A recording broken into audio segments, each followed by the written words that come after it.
Welcome to Deeply Disturbing Things. The podcast. I'm Macy. And I'm Naomi. And we are two anxious counselors who like to talk about deeply disturbing things. Let's dive in. I whooshed in like in a waterfall, except for I don't try to go head first into concrete or rock anymore. Since No, yesterday. I mean, you shouldn't dive like that anyway. You always got to do a surface dive, Have shallow you dive, ever unless done, it's like, super deep. jumped off of a Oh, yeah. high place? Oh, yeah. I was all about that as a Mm. teen and early 20s. Mm, I jumped off at Tubbs Hill when I first moved up here. that's dangerous. Yeah. Very dangerous. I was all about the dange back in the day. I wouldn't call it that either. I don't know why. I'm going to talk about some dange today. Ooh, let's bring on the dange. If you aren't excited yet, you might be now. I'm really excited because, Okay. yeah. I'm going to talk about the history and current times and styles of the monster under the bed. You said style, and I immediately perked up. Did you see that? Yeah. Because I fucking love fashion. Right. Well, I mean, I feel like fashion can be involved in this. Yeah, I can. I Because- immediately was like thinking of clothing and like fur styles and Right. patterns. I mean, that automatically has a lot to do with what's under my bed. Yeah. Except for patterns So and something fur is under styles. your bed? Is this going to be a disclosure? I mean, I have a mess under my bed, but were you ever scared of a monster under your bed as well? Never. Really? I used to like visualize, and full disclosure, as an adult, I probably have as well, visualize like hands coming up. Like if I was too close to the edge, that hands would come up and grab me from the Mm. sides of the bed. It's common, in horror movies and stuff. You always see that. Like the hand, like the grabbing. Yeah, like reaching for you. Right. But I just imagine like no matter where, what, like it wasn't like one thing. It was just like the hands, like This is a grabbing. good topic for spooky season. Mm-hmm. It is spooky It is season. October. It's October, a number, in case I don't know what day you post this on. October number, Mid-October. mid-tober, a day before my birthday in another month of a time of the year. Half birthday. Is it? No. Yeah, it's October's our November. half I thought it birthday. was November. Oh, is it? Because we had that party that one time for our half birthday. Okay. But this is Scorpio month, isn't it? November. Oh, It's the November. Scorpios. Yep. Okay, so. They're like our shadows. Right. Yep. So you did like seriously weren't scared about going to bed at all? No, Like at all? About anything? At all? Sleeping? no. I mean, I was scared of stuff, but not that. Hmm. I mean, like real stuff, probably. Probably real stuff. Okay. So I didn't mind going to bed. I mean, I love bed. That's I, my favorite time. I'd read like way Yeah. late or whatever. I did read a lot of scary books. Like I was into Dean Koontz at a probably younger age than necessary. I didn't live in the house where like you had to go to sleep. You just had to go to bed. Hmm. So it was kind of my time. I had to go to sleep, and I watched R.L. Stein or not like Ren and Stimpy. In your Goosebumps. room? No, but those were Oh. things that were allowed in my household at my father's house. That I remember going visiting friends' houses where like PG like only stuff. So maybe my mind was rotted. Oh yeah. I mean, I got into Stephen King really early, and it changed my life for the better. For the better. Dean Koontz, like I learned how psychological thrillers and psychology and golden retrievers can all become one That thing. was the first Dean Koontz book I ever read. Well, Was it called The Watcher or something? the golden retrievers in all of the books. Oh, I only read one, In some- but I loved it. I've read them all. I loved that book. Um, so if you're a parent or have ever been a child, you may have heard of these monsters. If not, lucky you. Are we going to talk about the Babadook? Baba Babadook or whatever it's called. Baba I Gun saw that movie. It was too. I it was didn't a lot of like, jump scary. yeah, a lot of like scrabbling around on the floor, Well, which I know that probably relates to your ET trauma why do you have to do that so late in the evening? because scrabbling. No, it's not scrabbling. It is the pet patter, the of the Yeah, feet. I might stay there for this. The I call Scrabble, you call patter. pitter patter. Okay, Marty, that raised my anxiety unnecessarily. Okay, so first I was like, where did this come from? Where did it come from? I'm interested because back in the day, I don't think beds had an under. Mhm. So it had to have come from a culture where there was an under the bed. So definitely not Japan. So it's like a variation of the boogeyman, which has a wide cultural variation all across the world. And it's likely that the boogeyman, which by the way, reading it bothers me because it's spelled bogeyman, Like a booger. like a booger. It originated simply as a behavior deterrent for children. So that is the kind of like the Santa Claus sort of Kind thing. of like a lot of children's tales were like Is cautionary tales, like Grimm's and stuff. Like, right. don't be bad or bad things will happen to you. Right. If you don't go to bed, the kid might get told that the boogeyman will get them. So to keep them in bed. Um, so like maybe in, I don't know, some modern cultural perspectives of westernized whatever, that may not seem like great parenting, but I don't know. I'm not against To, shaming or some to scare kids? veiled scare tactics. Yeah. I mean, I mean, the only scare tactic I use with Stella is sugar bugs on her teeth. that totally counts and is horrible. Well, it makes How her brush. how dare you? If she has sugar, you gotta brush That's your the teeth. exact same concept as the boogeyman. The Because those sugar sugar, bugs are gonna eat your teeth. that is worse. I would rather have a monster than bugs. Wow, that poor child. You But she'll might have healthy teeth her whole life because of it. until she finds out the truth and revolts. Well, it does eat away your teeth. It does, but they're not bugs. It's the kids can relate. Does she imagine bugs? I hope so. I don't agree with your parenting stuff. So there are a lot of actually like way scarier iterations of the boogeyman.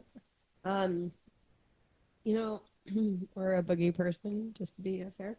Many Latin American countries have the sack man, who would take misbehaving children away in a sack. France has Le Croquet Mitaine. Sorry, definitely said wrong. The hand cruncher.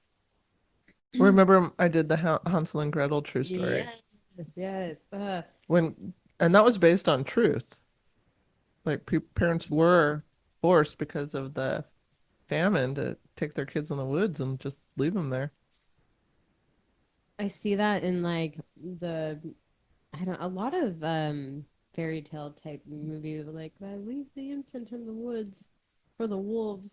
Yeah, I mean, And then the unfortunately, fairies will. Oh, I'm thinking of Outlander, to be specific. are you talking about the soft porn books? That's on television. Is it Outlander? Yeah. It is. Pretty sure it's soft porn too. No, it is Yeah. 100%. The first one, at Yeah. least. It got weird, but yeah, definitely. Um, okay, so really quick, the hand cruncher or the mitten biter. What do those do? I Uh, mean, it sounds pretty descriptive, but it's like a type of poltergeist that is a French version of the boogeyman, and they're said to be formless and can change shape and move objects, but they're more mischievous than harmful, which I think is misleading per the name, mhm. right? So Wait, what about the mittens? the mitten biter, that was just what his name was. Did he buy kids mittens? Um, I mean, I think it's Did he make them into fingerless gloves? I think it was the threat of the, Hmm. but that he didn't do that, which I think is quite kind of him. Okay. Mittens are always tricky. I actually learned to like mittens when I snowboarded because I like when my fingers are together, they stay warmer than when they are No, I apart. always used a mitten, but they're tricky because you do lose some Mobility. dexterity. You just have to make sure that yeah, you have to get good quality ones with some good grip and movement still. Okay, that was a hand tangent. So the another one, the Belgium has Ode Rouge Odin, which translates as Old Red Eyes. The Belgian. Belgian, Belgium, sorry, Belgium has that. Okay. I was like, What did I say? the Belgian. I'm like, is this just one I person? have a head wound injury. I'm recovering. So it's not that one. It is definitely not that. Okay, apparently that's also a song that has a lot of followers as well as the next search thing. I was just trying to pull it up as an FYI, and the next thing was pink eye. So we're just gonna go ahead and leave that where it Hmm. is. Good old conjunctivitis. If you don't go to bed, you're gonna get some pink eye. Pink eye sucks. That yeah. Have you had it before?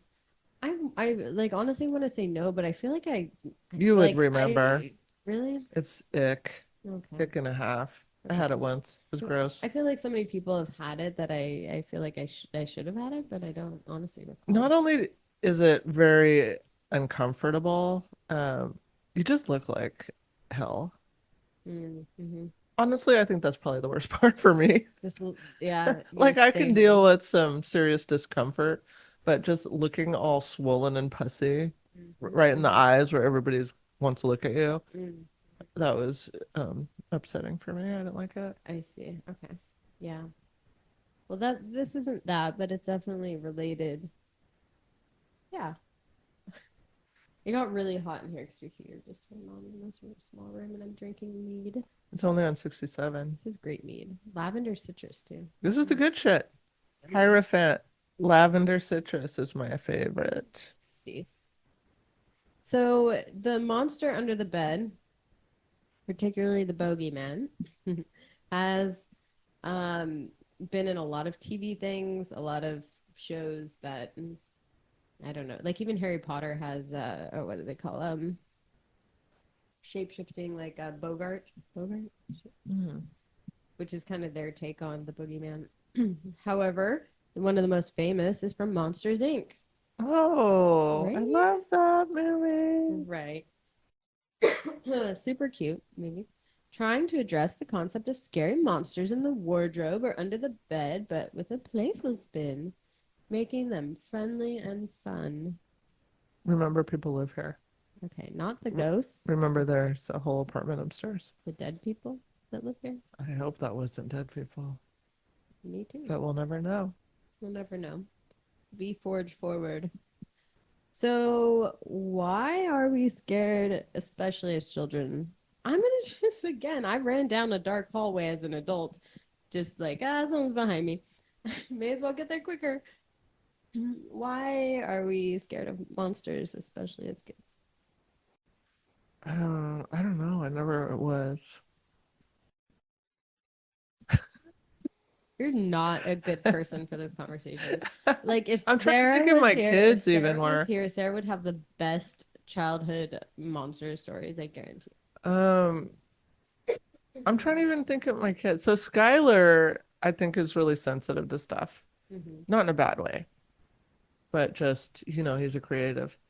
And so his childhood bedroom, he was always saying something funky was going on in there, always. Mm-hmm. And he was the first to identify something in the demon portal closet, Mm-hmm. too. So he wasn't like it was like a monster like that, fully formed like that, but he just never liked being in that room and it was scared in that room. Like there Right. was something scary going on in that room. Well, they say that this tends to start to formulate. So yes, it does tend to start with a parent confirming or scaring somehow, like somehow putting something into it, but they like imaginations are more vivid, like around 4 or 5 years old. And so kids can create like entire worlds around what's happening. I also like don't want to discount that they could be seeing stuff that adults can't see. I mean, I want to fully say that I had a pretty active imagination and none of it was real. I knew that, but maybe not. But there could be some things. Like as an adult, I've never wanted to tell my kids, "Oh, you're just imagining it," because I don't know for sure. What do I know? Right. Well, and what's like the harm, depending on whatever the thing is, I guess. But so Dr. Kopman, who has done a lot of research in this area, you have to say it like that, believes this fear comes from a lack of understanding of the world around them and the rapidly expanding imagination at the same time. So it's like these two things happening at once. And Dr. Kaufman states, children don't have years of experience of coping with sounds at night or mastering the art of falling asleep, so they're particularly susceptible to signs or indicators of threat at night. So children entering their primary school years, they develop the cognitive skill and ability to imagine things as scary monsters, and their fears of the dark get projected onto the caricature of a boogeyman. Yeah. It can also stem from separation anxiety. They From could being away also, from I mom mean, I and want to dad go back to, they or could also parents. be sensing something that's real that adults can't sense. You know what I just learned recently? From Neil deGrasse Tyson, who we can all agree is smart, right? From his podcast is that kids have way more taste buds than adults. So they're tasting things a Like, lot more strongly than adults. And what do adults say? Oh no, that's taste, it's good, it's good, it's good. So if that's happening with taste buds, that could be happening with other senses, it's like vision, the hearing, thin place with dogs to everything. compare children to dogs. So we know for sure 100% they're more sensitive to taste. So we could extrapolate from there and they're or generalize and they're more sensitive to everything. So it might just be that And we're fucking dull when we and grow up. to speak to that, there is a theory that suggests that the boogeyman and monsters under the bed are or were very real, and that our fear is a natural evolution of that threat. So this theory belongs to Peter Gray, a professor of psychology at Boston University. So he believes it comes from our hunter-gatherer days when children would fear bedtime because of threats of wild animals. If you subscribe to this theory, those predators are the origin of the boogeyman because it's that underneath when we may have actually been higher up to stay away from the threat of wild animals and predators, and that this is an evolutionary fear to be wary of things underneath. Underneath the bed or like underneath the It's kind tree. of like I remember I don't forget which podcast it was, but something about when you have that when you're falling asleep and you do that Or you falling feel like thing. you're falling. Yeah, that's an evolutionary thing of being sitting in the tree and to keep you from falling out of a tree. So you grab it before you fall. I don't like that feeling. I hate that feeling because I'm not in a tree. I just want to know I'm okay. It's kind of unsettling. It is. I mean, it's supposed to be because if you fall down, there'll be a wolf to eat you. Yeah. And But you're just trying to go to sleep and chill. Yeah, like I'm on a couch. I don't need a life lesson at that moment. I'm on a couch, MFer. Like, just calm down. He says that nighttime triggers a lot of fear in children and adults, he says. As humans, we are troubled and startled by the dark because we can't see as well. But our primitive part of our brain, the limbic system, is focused upon looking out for signs of trouble. And he believes is on hyper alert when dark is on and our vision is poor. So our limbic system gets higher activation and we then begin to perceive threats that are not there. Yeah, the safest I feel in the dark is when I feel like I become the dark, become one with it. Told me that before. Yeah, and then I feel safe. That's you, not me. Yeah. I'll turn off my vibration. Vibration station. I'm on the vibration. So I had a really I always had that one about the hands, and if I get in a weird mental place, What did I'll they do that. do? What do you mean? The hands. Well, no, it would just be like I had to have, like, oh my gosh, my feet are too close to the edge of the bed, or my arm too close over here, so I'd have to stay very centered in the bed because even up top, like they could grab, because they're gonna grab me and pull me under the bed. Interesting. I don't know what would happen then. I'd probably have to fold my laundry. I sleep I have a king size bed, like a giant ass bed. You have a lot of room. I didn't. But no, I mean now I Yeah. do, not when I was a kid. But weirdly, and I don't know what this means, and maybe I need to go to therapy and figure it out, but I only sleep on the very, very edge of the bed. Even though I have this giant ass bed, I won't sleep anywhere except the very edge close to the door. Mm. I'm sure it's earthquake trauma, Probably. but I Everything don't goes back know. to your earthquake trauma. But I don't know for sure. Everything goes back to that fire video from you. That was so traumatized. I warned you though, You did, and and you didn't it's listen. ruined my life. Listen to me. I know what's going on. I give very good advice on the I rare know, like, occurrences that I give it. literally can vividly imagine it right Samesies. now. Yes. No, it's the worst. It's horrific. Okay. It's worse than monsters under the bed. And it proves that That was a 10 out of 10 on the Disturbometer. and it proves that the PTSD diagnosis in the Oh, DSM is bullshit. 100%. Oh, yeah. Yes, and yeah. Actually, legitimately, in my bag, I was going to do a topic around the DSM today. I hate the DSM. And I brought it, and then I changed my mind because I'm like, I don't like this is I hate it. I It's don't wanna do it. garbage. Especially since that book I had to buy it and it was expensive, It's like and $140, I know. I have like 30 pages that the day when I opened it up fell out. There's in there just What loosely. kind of crap is that? Right. Garbage crap. It's garbage. Okay, anyway, so how do you get rid of these monsters under the bed? Oh, monster spray. That's a good one. I hear salt. I get I think that just has to go around the whole perimeter of your house. that's hocus pocus. I don't know. The key is to help children learn healthy and positive coping skills for managing normal, typical worries and fears. It's developmentally appropriate for children to have some fears and concerns about monsters or to wonder about robbers or guys breaking into their house at some point in their childhood. I would like to caveat this, or I don't know, like maybe even just argue this a little bit because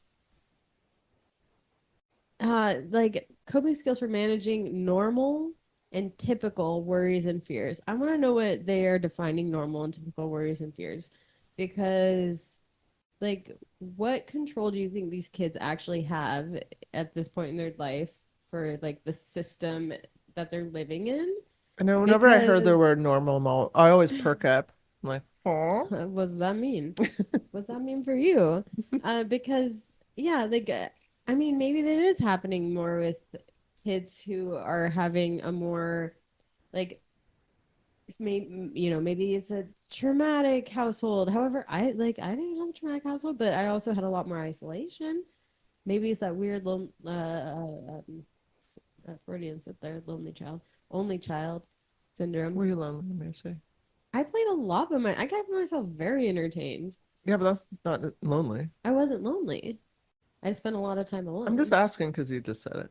I know, but I think that's because I did that one topic about and I talked about the siblings. Loneliness. Well, and I think that was a perception that my whole class when I did the activity, they were like, "Oh, they're lonely and they like want siblings." I was okay. I really enjoyed being alone. Yeah, I didn't have to share. And I just got to like hang out with my pets and I played with my toys and I read books and I didn't know. All I knew was that going with siblings meant often, not always, often a lot of conflict. So to me, it was like calm and quiet. Yeah. So they also recommend to listen to your child. Ask them, what do you see? What do you imagine? What do you think will happen? I mean, that takes patience. Yeah, how do you think about the monster? Try not to be judgmental. Don't just be like, knock it off. Teach them relaxation skills. Things like that, I guess. I've gotten more traction out of like the more action-oriented approaches. Mm-hmm. Like, let's hunt that monster, and you get the monster spray, and you get your play sword, and you like go in there and like get it, get it, get it. Because I think that kids need action sometimes Right. because their They get to do anxiety or something. fear has energy associated with it. So you have to expel that energy. Well, and I think too, like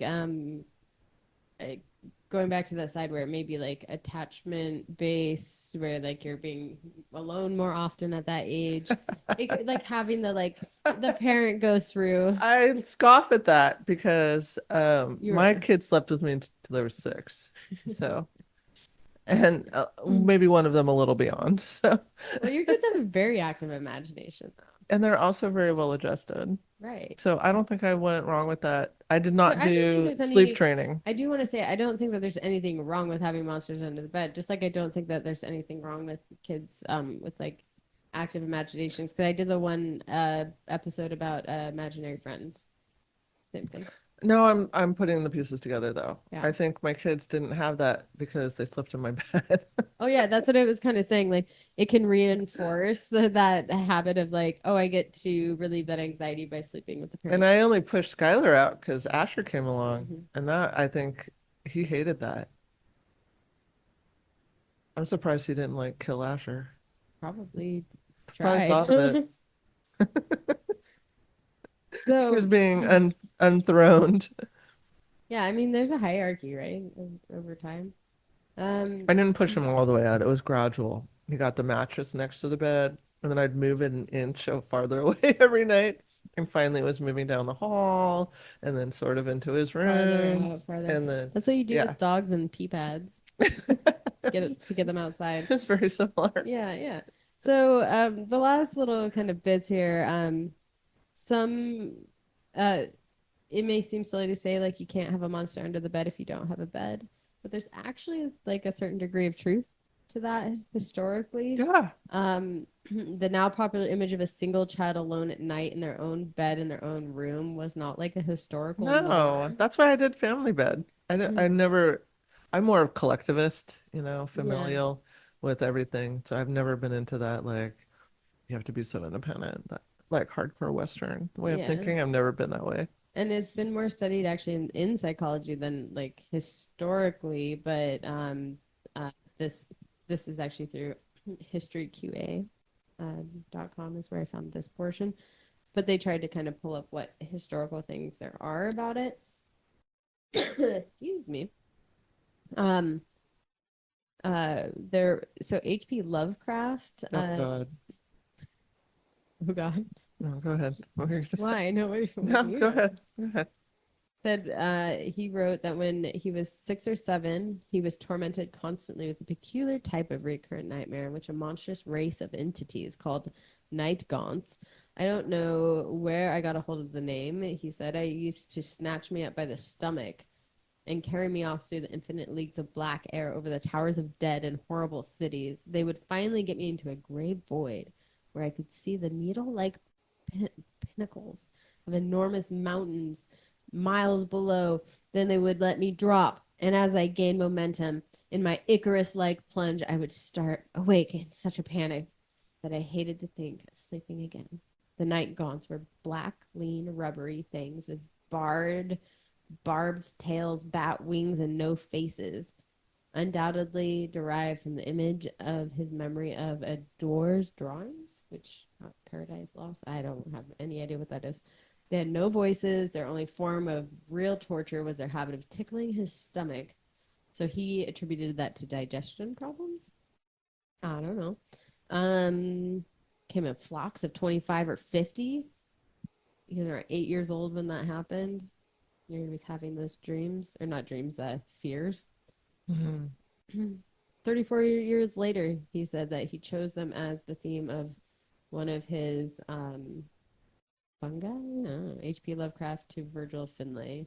I've never read any H.P. Lovecraft, but I do believe he has been criticized for being a racist. I mean, that doesn't shock me from whatever era he came from. Was he a white old man? I'm sure he was. So he's afraid of the dark. That's great. I'll look him up. So he said his grandfather cured him, uh, and good Cured him of. of being All right. scared of There's the his dark. face. He has a very long face. He does have a long face and a jaunt chin, if I had to throw a word in there. Um, so popular depictions of monsters actually come together not until like the late 20th He now held a century. number of racist views for much of his adult life. So good for him for being terrified. We love that he was terrified as a child by Gaunt. Maybe that's his conscience. Uh, maybe. Monsters Under the Bed in these works go from individual, unique entities of an entire society. So sometimes it can broaden and become a fear that's wider, which made me think of the. I always go back to the Dancing Plague. I don't know why I enjoy that I one still want to so know much. more about that. Me too. I want an answer, but I don't know what that answer would even be. I want video. Me too. They We didn't had some have it. like sketches, but Hmm. there was no video. No. Yeah. Is it real? It is. They like died. They walked off of I things. mean, the records say it's real, Yeah. but I'd love to see some video. I want to know exactly how they were dancing, I guess is what I'm going for. It was like different kinds of dancing. Like, do they have moves? I mean, I would assume the best Were they did. doing the Dougie? I mean, what was going on out there? I need more information.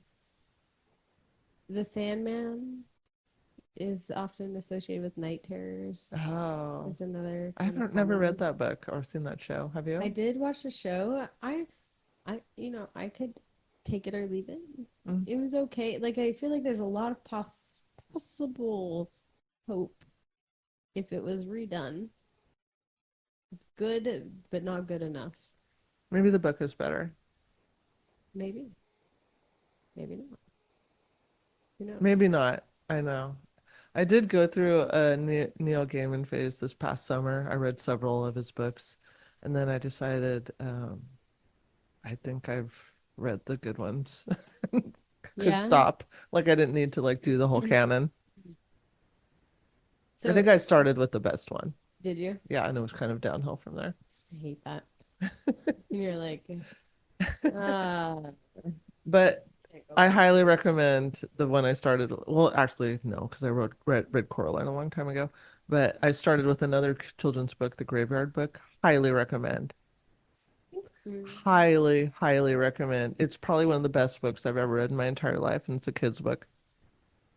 That sounds familiar. I got a book from someone that I read, and it was really good. Okay. Yes. Yeah, it's really Yeah. good. And then I went Children on, slash teen books are yeah, some of the best written. I did American Gods after that. It kind of, you know how some books kind of like go on and on, and you're like, okay, let's get to it. Stephen King. But I love that. You know, I'm Stephen But King. what I if you love needed to that. rewrite and put out the same book that's like 200 pages more, which is just detail of But see, everything? I'm all in. Like, put me in that world and never make me Like, leave. I don't need 10 pages describing the grass upon which he stepped. But I do. And you know what I love Ugh. the best about Stephen King books is there's like epilogue upon epilogue upon epilogue. That's what made me go to Dean Koontz because I'm like, I want to jump in with. And as I was driving down the drive in the Jeep, my leg was halfway out, and then I heard a shotgun that dropped its tracer tag into me, and then I flipped out and then realized I was within another realm. Okay, I'm in. I can count on Stephen King to not force me out until I've been there a long I've time. been legit scared about some like stuff that does not exist from some Dean Koontz. So, okay, real quick, I just want to end with there's a famous quote by Darwin. I say I never Give me heard of some it, Darwin. Let's hear it. but this is might be where Monsters Under the Bed. I don't know, it's the farthest back I could find, but Darwin stated, "We stopped looking for monsters under our bed when we realized they were inside us." Oh, Ooh, Darwin said that? yeah, Hmm. legit. What was he referring to? I mean, Like, obvious. what's inside us? What does he think? I mean, I know. Isn't it interesting that one, it's Darwin, 'Cause I Yeah, think it's like a I'm almost psychological thing. like that made me So think of Jung for some it was reason. like right, because like the shadow Yeah, is self. it our shadow? Yeah, it was Darwin on Evolution. I think is the book on yeah, and it's on Google Books. So if you want to go hunt it down, What was he talking from about? the expression of emotion in man and animals. Let me see if I can. I Oh, it want to know actually more. it says of all the expressions, blushing seems to be the most strictly human.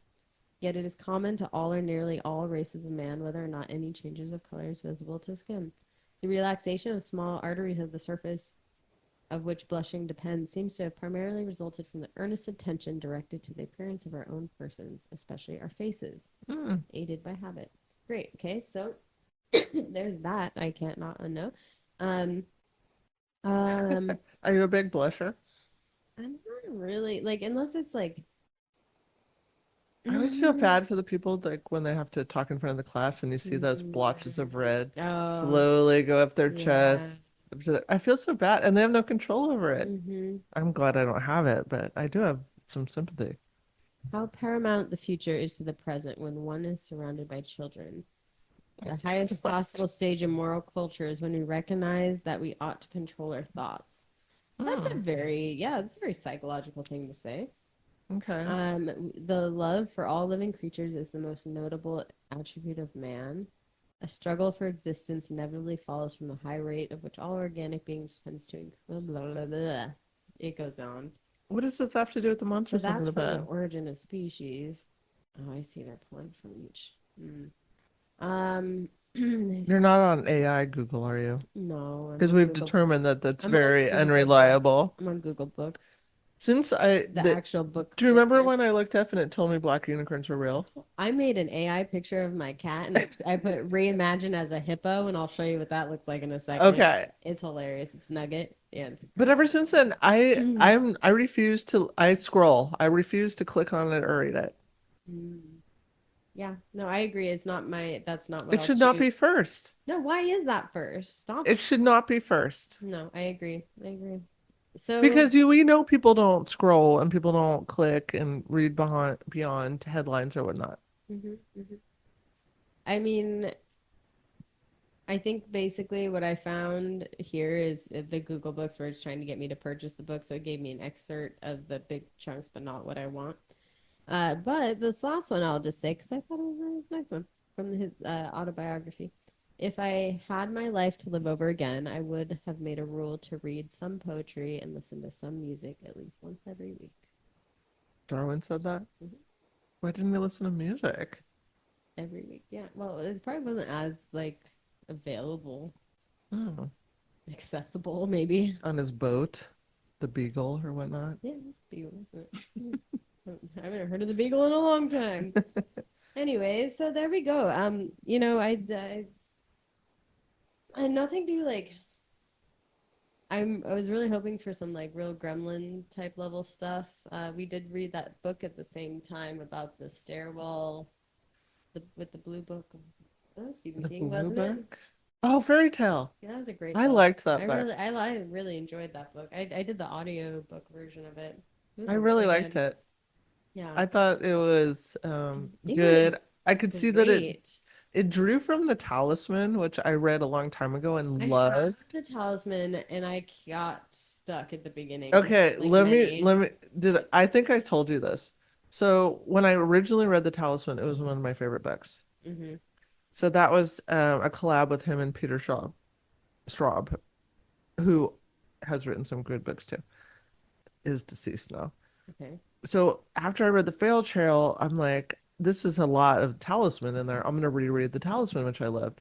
I couldn't do it. It does not hold up. It is so freaking racist. Is it? It's not Is it okay. like when I I couldn't even watched finish it. when I watched the Brave Little Toaster?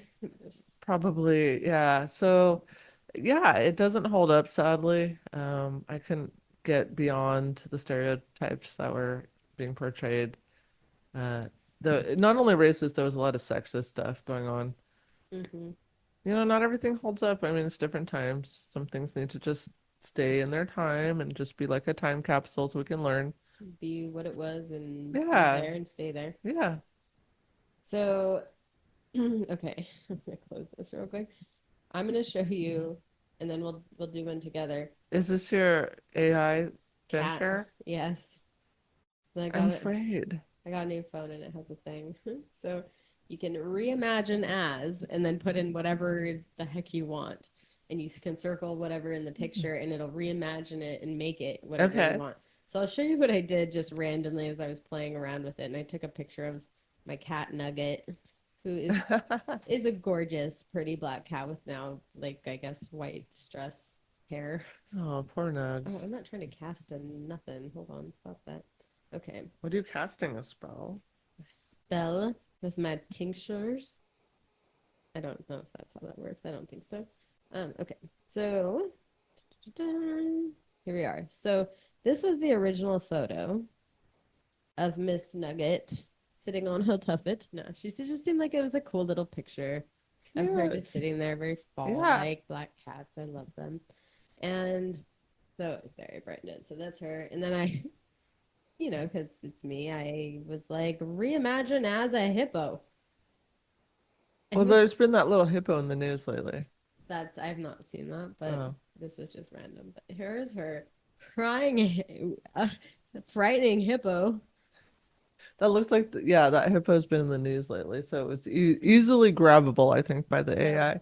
Terrifying. Wait, I And need to sends see it you again. I different. didn't It get to sends see you it yet. different versions. So this was my favorite of the version because it was kind of scary. It's like okay. Then I did Looks so leathery. reimagine her as a dragon.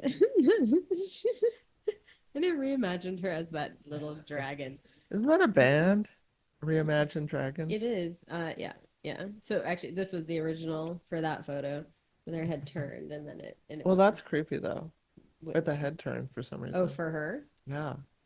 Yeah. Well, she's. All right, you got to send me one of those so I can put them on our I will. Patreon. I will, but we're gonna take a picture together, All right, let's- and you're gonna post it, and we're gonna reimagine it for Okay. everybody. Not right now, but like after.